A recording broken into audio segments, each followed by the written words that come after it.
ठाकरेंच्या शिवसेनेकडून लोकसभेसाठी पहिली यादी जाहीर, 17 जणांच्या नावांची घोषणा। मुंबईतून 4 जागा लढवणार अरविंद सावंत, राजन विचारे, विनायक राऊतांना संधी।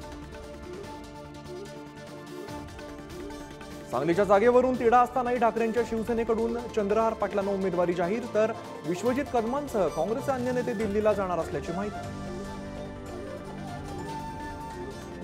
मुंबई वायव्यमधून अमोल कीर्तीकरांना उमेदवारी जाहीर, तर कथित खिचडी घोटाळा प्रकरणी कीर्तीकरांना ईडीचं समन्स। सध्या कीर्तीकर नॉट रिचेबल असल्याची माहिती।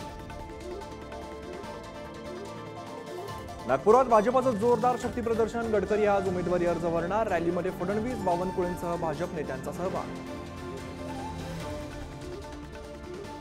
मवियातील सहभागाबाबत आज प्रकाश आंबेडकर भूमिका स्पष्ट करणार, तर आंबेडकर ओबीसी मराठा संघटनांना एकत्र घेत तिसरी आघाडी करण्याच्या तयारीत। जरांगेंच्या भेटीने चर्चांना उधाण। नाशिकच्या जागेवरती महायुतीतील तीनही पक्षांचा दावा, आज नाशिक संदर्भात चर्चेसाठी अजित पवारांनी पुण्यात बोलवली बैठक। भुजबळ शक्ती प्रदर्शन करण्याची शक्यता। कडू आणि राणांमधील वाद दूर करण्यासाठी रात्री उशिरापर्यंत वर्षावर खलबतं। नवनीत राणा उमेदवार असल्यास बंड करणार, बच्चू कडूंचा इशारा, तर 4 तारखेनंतर बैठक घेऊन निर्णय घेऊ, मुख्यमंत्र्यांचं आश्वासन।